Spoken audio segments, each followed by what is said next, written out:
चलो भाई, तो हम लोग चैप्टर 1 पढ़ रहे थे बायो का, जिसमें हम लोगों ने प्लांट्स में फोटोसिंथेसिस हम लोग पढ़ लिया था, यानी न्यूट्रिशन इन प्लांट्स। अब हम लोग अगर देखें न्यूट्रिशन इन एनिमल्स, ठीक है, न्यूट्रिशन इन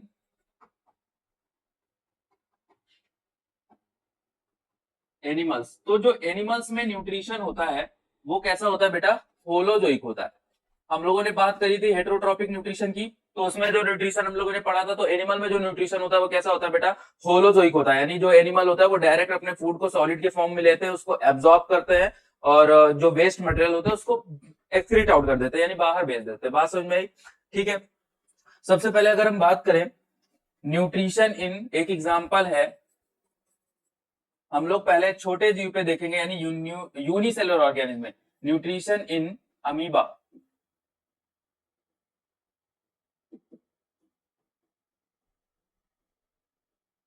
अमीबा क्या करता है बेटा? अमीबा, सबसे पहले अमीबा के बारे में जानना सीखो। अमीबा एक यूनिसेलुलर ऑर्गेनिज्म है, ना ही उसका कोई शेप है, ना ही उसका कोई कलर है, एकदम सिंपल सा यूनिसेलुलर ऑर्गेनिज्म, यानी जिसकी बॉडी एक सेल से मिलकर बनी होती है। ठीक है, मैंने ये नॉर्मली बना दिया। अब इसके डायग्राम में कुछ सोचना वगैरह नहीं है, कैसे भी बना दो। ये मैंने, मान लीजिए मैंने क्या बना दिया बेटा? अमीबा बना दिया।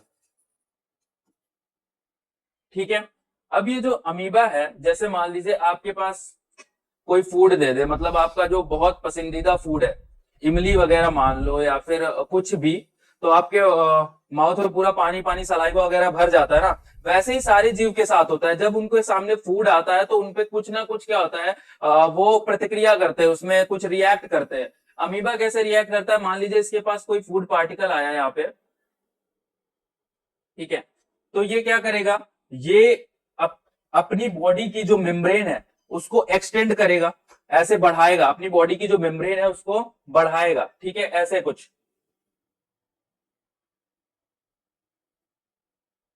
ठीक है, और ये उसने फूड पार्टिकल को क्या कर लिया? अंदर कर लिया। बात समझ में? फूड पार्टिकल को उसने क्या कर लिया? अंदर कर लिया। ये आपका क्या था? Food particle. ठीक है, और ये जो स्ट्रक्चर निकले यहाँ पे, पैर जैसे कुछ स्ट्रक्चर है, वो बढ़ाता चला जाता है, तो उसको हम लोग बोलते हैं क्या? स्यूडोपोडिया। स्यूडोपोडिया, स्यूडो का मतलब होता है एकदम फेक, फॉल्स। पोडिया का मतलब होता है पैर। बात समझ में आई?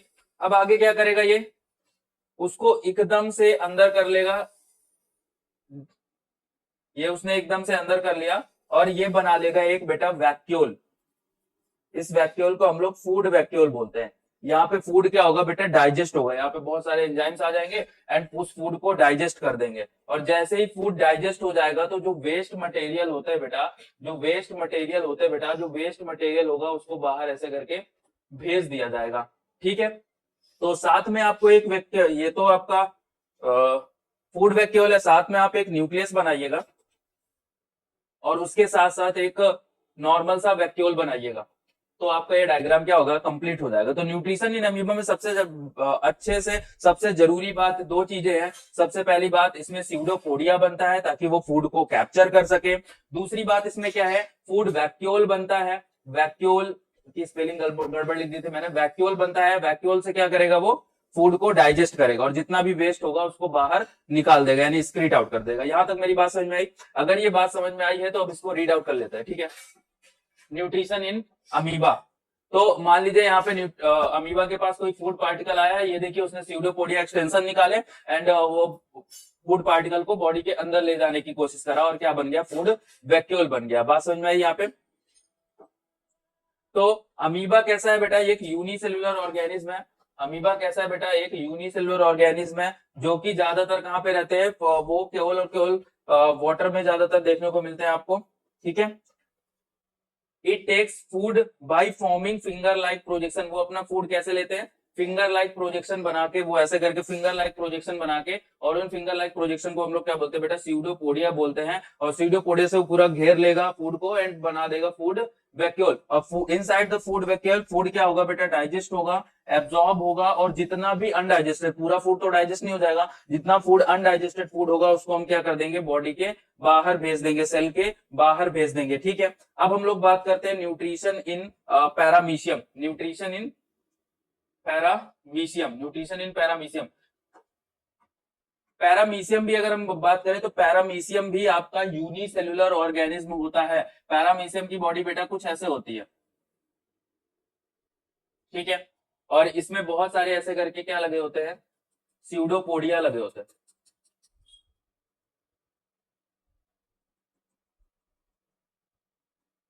ठीक है, ऐसे करके बहुत सारे क्या लगे होते हैं बेटा, स्यूडोपोडिया। इसमें एक बड़ा सा न्यूक्लियस होता है, एक छोटा सा न्यूक्लियस होता है, हमको उससे लेना देना नहीं, हमको इतना डिटेल से नहीं पढ़ना है। यहाँ पे अगर बात देखोगे, यहाँ पे एक गैप है, इसको बोलते हैं साइटोस्टोम, या फिर अगर सिंपल लैंग्वेज में पढ़े तो यही उसका क्या है, माउथ है।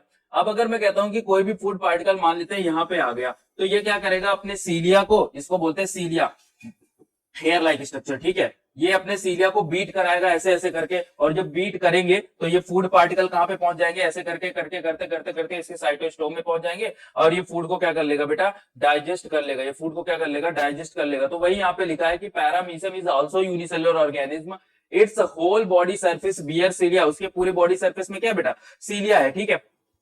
Food is captured by specific part, उसको क्या बोलते हैं, साइटोस्टोम। जो फूड लिया जाता है वो स्पेसिफिक पार्ट में यानी माउथ से लिया जाता है, उसी को क्या बोलते हैं हम लोग, साइटोस्टोम बोलते हैं, साइटोस्टोम बोलते हैं, ठीक है। अब अगर हम लोग देखें न्यूट्रिशन इन ह्यूमन बींग, ठीक है, अब हम लोग पढ़ने क्या जा रहे हैं बेटा, न्यूट्रिशन इन ह्यूमन बींग।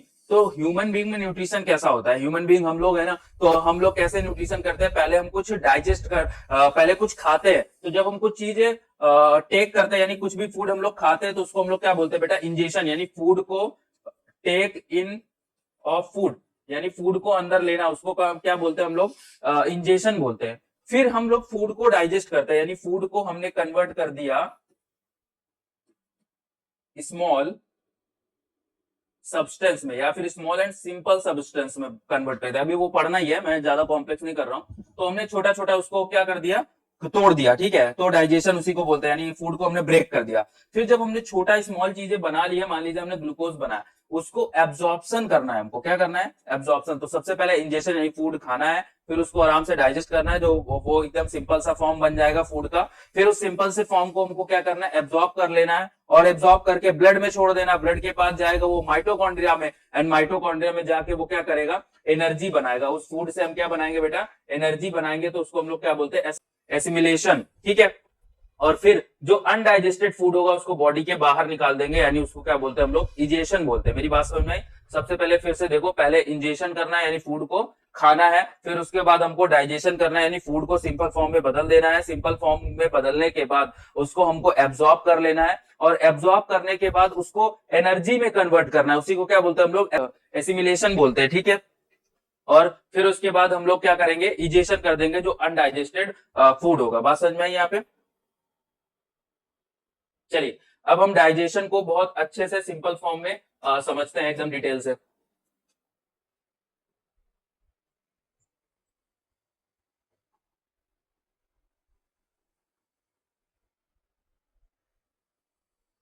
देखिए बेटा, डाइजेशन का मतलब क्या होता है कि मान लीजिए मेरे पास ये एक रोटी है, कुछ भी मान लो, कोई भी कार्बोहाइड्रेट का सामान मान लो, रोटी मान लो, चावल मान लो, कुछ भी है, ठीक है। ये वाटर में इनसॉल्युबल है, ये पानी में तो नहीं घुलने वाली ना अभी। और कैसा है, कॉम्प्लेक्स है, कॉम्प्लेक्स यानी कोई भारी चीज। अब उसको जब हमने क्या करा, पहले हम दांत से तोड़ा उसको, ठीक है। अब हम इसको तोड़ना चालू करेंगे, और दो तरीके से तोड़ेंगे, कैसे, बाय फिजिकली एंड केमिकली, दोनों तरीके से तोड़ने की कोशिश करेंगे। फिजिकली कैसे तोड़ेंगे, उसको टीयर करेंगे, च्यू करेंगे फूड को, ठीक है, प्रेशर करेंगे, दबाएंगे, ठीक है। केमिकली कैसे, बाय एंजाइम्स, एंजाइम्स से तोड़ेंगे, ठीक है। और जब हम उसको तोड़ेंगे तब वो जाके कन्वर्ट हो जाएगा सिंपल फॉर्म में। एक एग्जांपल लिया, ग्लूकोज। अब ये जो ग्लूकोज है ये कैसा है, ये वाटर में सॉल्युबल है और सिंपल है, और इसी सिंपल फॉर्म को हम क्या कर सकते हैं, बॉडी में एब्जॉर्ब कर सकते हैं। हम रोटी को तो एब्जॉर्ब नहीं कर सकते बॉडी में, कैसे ग्लूकोज को हम लोग बॉडी में एब्जॉर्ब कर सकते हैं, क्योंकि वो सिंपल है। हुआ क्या बेटा, एक्चुअली में जो आपका कार्बोहाइड्रेट होता है, जो हमारा कार्बोहाइड्रेट होता है, वो ग्लूकोज की बहुत बड़ी चैन होती है,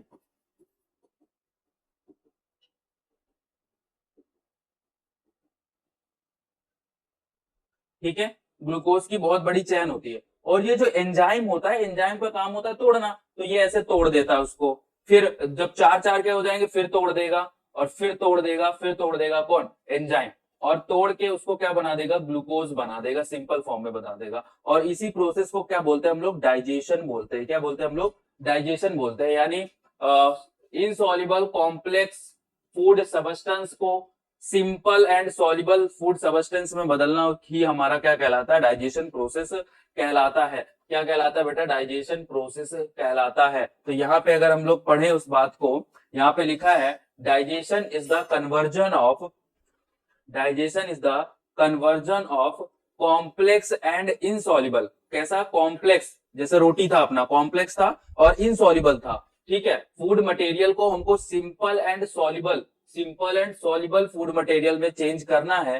कैसे? By physical and chemical process, उसी को हम लोग क्या बोलते हैं? डाइजेशन बोलते हैं। अगर नहीं समझ में आ रहा तो यहाँ से फिर से एक बार देख लो, हमने क्या करा है? उस रोटी को फिजिकली पहले उसको तोड़ा, चीव करा, चबाया, है ना, उसको कोई प्रेशर दबाया वगैरह सब करा, तो और इससे क्या होगा? छोटा छोटा पार्टिकल में टूटेगा।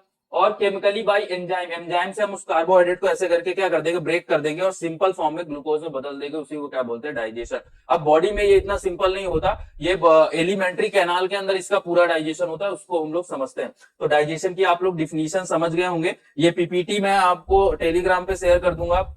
उसके अलावा जो नोट्स है हमारी हेवन पॉइंट कोचिंग क्लासेस की, वो आपको कोचिंग की वेबसाइट पे मैंने अवेलेबल करा दी है, वहां से आप जाके डाउनलोड कर लीजिए, ठीक है। चलिए, तो अब हम लोग पढ़ने जा रहे हैं इसको डिटेल से, डाइजेस्टिव सिस्टम। और ये बहुत ज्यादा पूछा जाता है क्लास 10 में, human digestive system, human digestive system. NCERT में एक लाइन लिखी हुई है कि ह्यूमन डाइजेस्टिव सिस्टम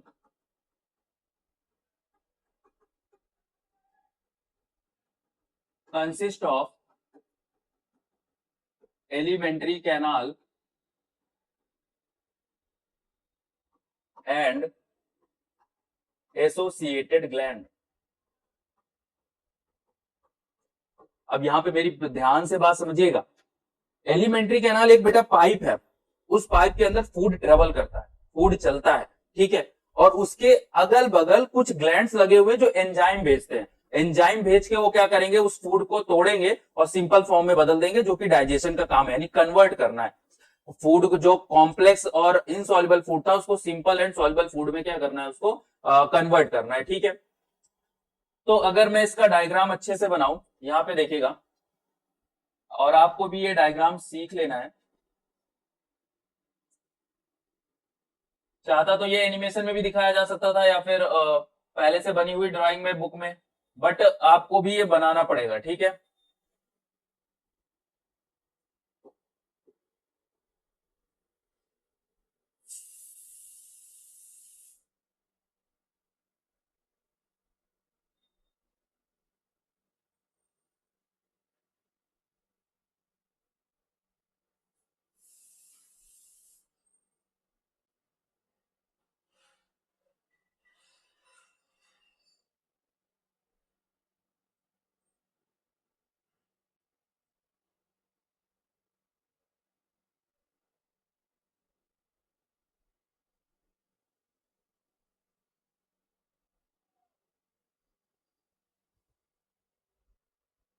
ठीक है, यहाँ पे ये आपका पूरा क्या बन गया बेटा? एलिमेंट्री कैनाल बन गया। ये पूरा का पूरा क्या बन गया? एलिमेंट्री कैनाल बन गया। एकदम सिंपल फॉर्म में जल्दी जल्दी बनाया है, ठीक है। स्टमक को थोड़ा और सही कर देना है।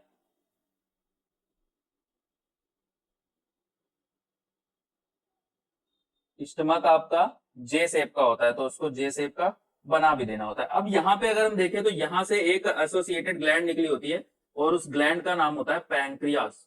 उस ग्लैंड का नाम क्या होता है? पैंक्रियास। और यहाँ पे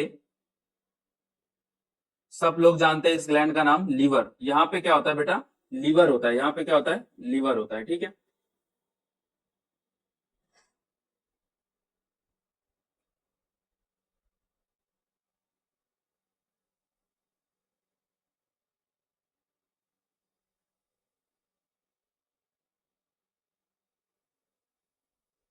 ठीक है, तो यहाँ पे आपको नाम भी याद करने पड़ेंगे इसको। इसके नाम क्या क्या है? सबसे पहले इसको बोलते हैं माउथ, जो आप लोग सब जानते हैं। और माउथ में जो स्पेस होता है उसको हम लोग बोलते हैं बेटा बक्कल कैविटी। ये जो गले वाली जो ट्यूब है इसको बोला जाता है हम लोग फेरिंग्स बोलते हैं। क्या बोलते हैं हम लोग? फेरिंग्स। ठीक है। आइसोफेगस, किसी किसी बुक में ई से स्टार्ट है तो वो भी गलत नहीं है। आइसोफेगस क्या है? पहले बात तो देखो, माउथ एंड माउथ के अंदर जो स्पेस है वो आपका बक्कल कैविटी हो जाएगा, और ये जो नेक वाला रीजन है इसको फेरिंग्स बोलेंगे। और यहां से यहां तक, यहां से यहां तक, यहां से यहां तक एक ट्यूब है, उसको हम लोग क्या बोलते हैं? आइसोफेगस बोलते हैं। ठीक है, ये आपका स्टमक। फिर यहाँ पे देखो ये ऐसे चलता गया, ये आपका स्मॉल इंटेस्टाइन, और ये फिर आपका लार्ज इंटेस्टाइन। ठीक है, यहां तक बात समझ में आई? इसके साथ साथ में जो ग्लैंड्स लगे हुए हैं, एसोसिएटेड ग्लैंड्स, ये आपका लीवर हो गया, ये आपका पैंक्रियाज हो गया। ठीक है, बात समझ में आई? तो आप लोग को रट लेना है। क्या रट लेना है? ये एलिमेंट्री कैनाल में क्या क्या आता है? एलिमेंट्री कैनाल में क्या क्या आया? Mouth and buccal cavity,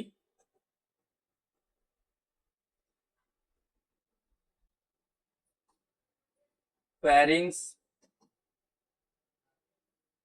आइसोफेगस, stomach, small intestine,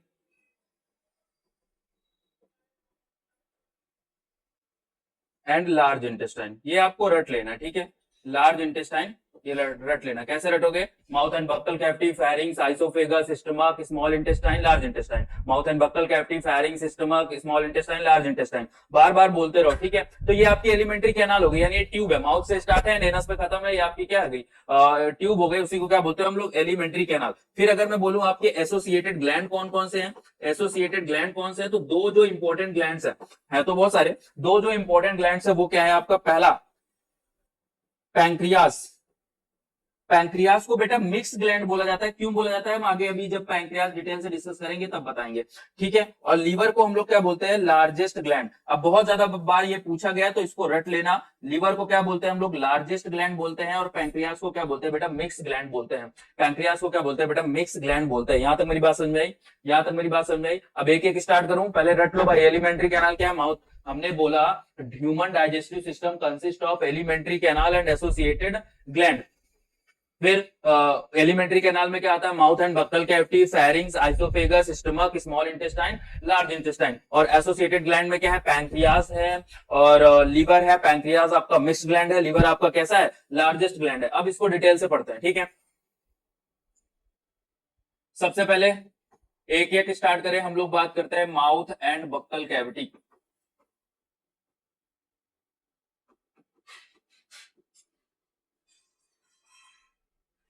ठीक है,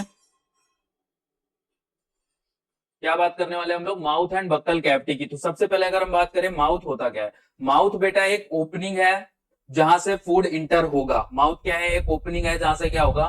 फूड इंटर होगा। और बक्कल कैविटी क्या है? Buccal cavity is the space, mouth open करना जितना भी स्पेस मिल रहा है उसको हम लोग क्या बोलते हैं? Buccal cavity. Buccal cavity is the space जहां पे फूड को चबाया जाता है। ठीक है, उसको सलाइवा से मिक्स किया जाता है। ये सब काम कहाँ पे होता है? बक्कल कैविटी पे होता है। ठीक है, अब बक्कल कैविटी में कौन कौन सी चीजें आती हैं? बक्कल कैविटी में आपको टीथ आएगा, टंग आएगा,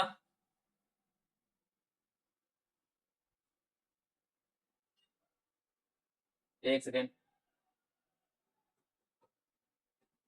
टीथ एंड टंग। उसी बक्कल कैविटी के स्पेस में है ना, teeth and tongue. Teeth and tongue के अलावा जितनी भी जगह होती है वो एक्चुअली में बक्कल कैविटी है। और उसी बक्कल कैविटी में ही आपका सैलिवरी ग्लैंड्स पाए जाते हैं। क्या पाए जाते हैं? Salivary glands. तो ये तीन चीजें हमको यहाँ पे डिस्कस करनी है। सबसे पहले हम बात करते हैं एक टीथ की। सबसे पहले हम अगर बात करें किसकी है बेटा? एक टीथ की, जो कि यहाँ पे मैंने बना दिया एक सिंपल सा टीथ। बेटा अगर मैं इस टीथ की बात करूं तो इस टीथ का सबसे बाहर जो हार्ड कवर होता है उसको बोलते हैं हम लोग इनेमल, इनेमल के अंदर जो एक लाइन होती है उसको बोलते हैं डेंटाइन। अब मैं डायग्राम बनाने में ज्यादा टाइम वेस्ट नहीं कर रहा, डायरेक्ट बता देता हूं आपको। सबसे बाहर क्या है, इनेमल है, फिर डेंटाइन है, फिर डेंटाइन के अंदर एक चीज आपको समझना है, यहाँ पे आपका जो ये आपका जॉ ऑफ सॉकेट बोन है, जॉ ऑफ सॉकेट बोन, जिसको हम लोग मसूड़ा भी बोलते हैं, वहां से क्या निकलता है, एक पल्प निकलता है। क्या निकलता है, पल्प। और पल्प में बहुत सारे नर्व्स होते हैं, वेसल्स होते हैं, और इसी की वजह से हमको अगर इसमें कीड़े पहुंच गए तो दर्द होता है। ठीक है, तो ये क्या है, पल्प कैविटी, और उस पल्प कैविटी में बहुत सारे नर्व्स वगैरह जाते रहते हैं। बात समझ में आई। एक बात और, जितना भी पार्ट मसूड़ों के बाहर है उसको हम लोग बोलते हैं क्राउन, एंड जितना भी पार्ट मसूड़ों के नीचे उसको हम लोग बोलते हैं बेटा रूट। यहां तक बात समझ में आई। और अगर टीथ के बारे में बहुत अच्छे से समझे तो जो ह्यूमन के टीथ होते हैं, ह्यूमन के जो टीथ होते हैं बेटा वो तीन तरीके के होते हैं। तीन तरीके के नहीं होते, उनमें तीन क्वालिटीज होती है। ह्यूमन के जो टीथ होते हैं वो बेटा हेटेरोडोंट होते हैं। ह्यूमन के जो टीथ होते हैं बेटा वो थीकोडोंट होते हैं। ह्यूमन को जो टीथ होते हैं ना बेटा वो डाइफियोडोंट होते हैं। अब तीनों चीज का मतलब क्या है, ह्यूमन के जो टीथ है हेटेरोडोंट है, डोंट का मतलब है टीथ यानी दांत, है ना, डोंट का मतलब क्या हो गया, टीथ ही हो गया। तो हेटेरो का मतलब समझ जाए तो हमको हेटेरोडोंट का मतलब समझ में आएगा। हेटेरो का मतलब होता है डिफरेंट, हेटेरो का मतलब क्या हो गया, डिफरेंट, यानी डिफरेंट टाइप ऑफ टीथ है। कौन कौन से, incisors, canine, premolar and molar, अभी बताते हैं। ठीक है, फिर थीकोडोंट का मतलब क्या है, थीको का मतलब होता है गड़े होना यानी इम्बेडेड होना। ठीक है, क्यों, ये जो टीथ है वो जा सॉकेट बोन में एकदम से घुसे हुए होते हैं, तो वो उसका मतलब क्या हो गया, थीकोडोंट। और डाइफियोडोंट का मतलब क्या हो गया कि किसी भी ह्यूमन की लाइफ साइकिल में दो तरीके के टीथ आते हैं, एक आपका मिल्की टीथ आता है और एक आता है आपका परमानेंट टीथ। जो मिल्की टीथ होते हैं बेटा वो आपके बचपन में जो बच्चों के टीथ होते हैं वो 20 आते हैं, पहले 20 आते हैं और फिर वो टूट जाते हैं। फिर परमानेंट टीथ आते हैं वो 32 होते हैं। ठीक है, पहले वाले 20 थे, अब कितने हो जाएंगे, 32 हो जाएंगे। तो बात समझ में, हेटेरोडोंट का मतलब डिफरेंट टाइप ऑफ टीथ, चार डिफरेंट टाइप का ऑफ टीथ पाए जाते हैं, incisor, canine, premolar, molar. Thecodont का मतलब क्या हुआ कि जो आपका टीथ है वो जो आप सॉकेट बोन में धसा हुआ है। डाइफियोडोंट का मतलब क्या है, आपके दो तरीके के टीथ है, एक मिल्की और एक परमानेंट, आपकी पूरी लाइफ साइकिल में। बात समझ में आई। अब जो आपका इंसीजर है वो कुछ इस तरीके का है। ठीक है, कैनाइन है, कैनाइन थोड़ा नोकीला होता है, कुछ इस तरीके का है। प्रीमोलर थोड़ा सा बड़ा होगा, कुछ इस तरीके का। एंड मोलर जो सबसे ज्यादा बड़ा होगा, ठीक है, कुछ इस तरीके का।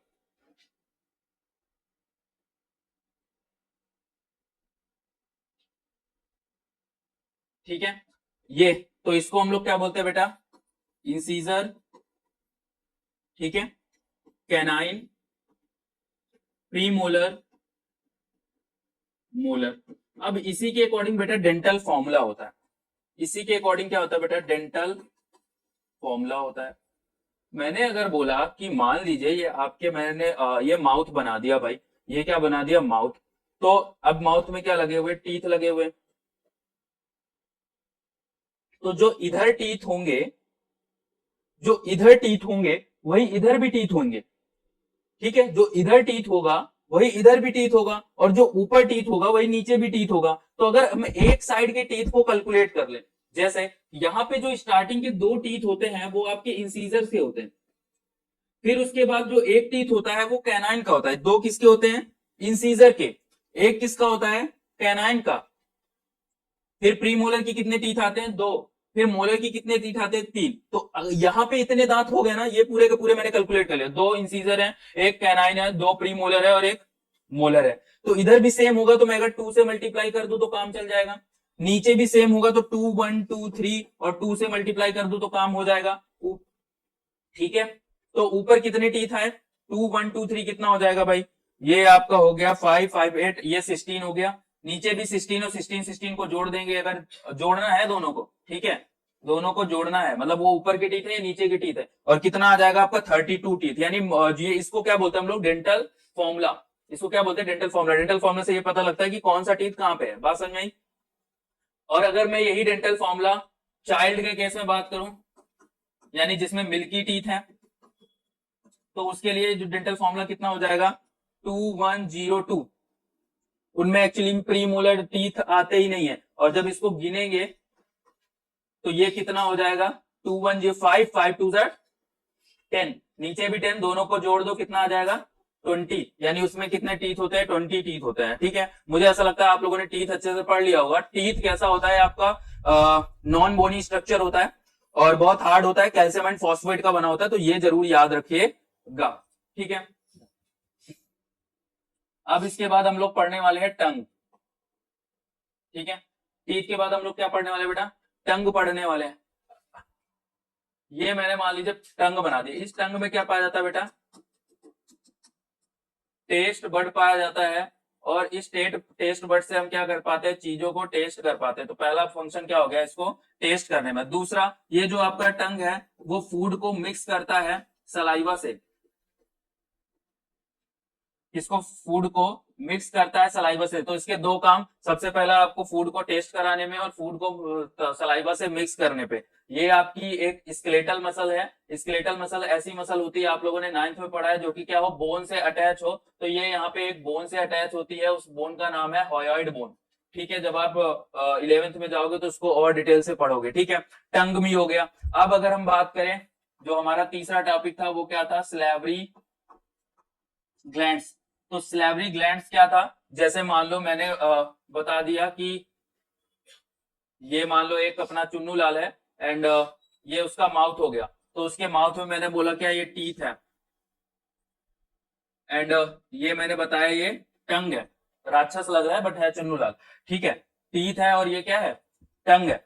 तो इसके बीच का जो स्पेस है पूरा, उसको बोलते हैं बक्कल कैविटी, और बक्कल कैविटी में क्या पाया जा रहा है, सलैवरी ग्लैंड्स पाया जा रहा है, यानी लार ग्रंथियां। ठीक है, लार निकलेगा यहाँ से। तो यहाँ पे एक्चुअली में 3 पेयर्स ऑफ सलैवरी ग्लैंड्स पाई जाती है। एक यहाँ पे, इसको बोलते हैं पैरोटिड ग्लैंड, एक यहाँ पे, इसको बोलते हैं सब मैंडिबुलर ग्लैंड, और एक यहाँ पे, इसको बोलते हैं सब मैक्सिलरी। पेयर में पाया जाता है। ठीक है, कौन कौन सा, पैरोटिड, सब मैंडिबुलर, सब लिंगुअल। ठीक है, पैरोटिड ग्लैंड, सब मैंडिबुलर एंड सब लिंगुअल, पेयर में। ठीक है, और जब ये काम हो जाएगा, जब उसके सामने हम फूड रखेंगे, जैसे अमीबा के सामने रखा था, जब इस चुन्नू लाल के सामने फूड रखेंगे तो ये अपना पूरा का पूरा ये तीनों पेयर ऑफ ग्लैंड से सलाइवा को निकाल के कहां पे रख देगा, माउथ में निकाल के रख देगा। बात समझ में आई? तो देयर आर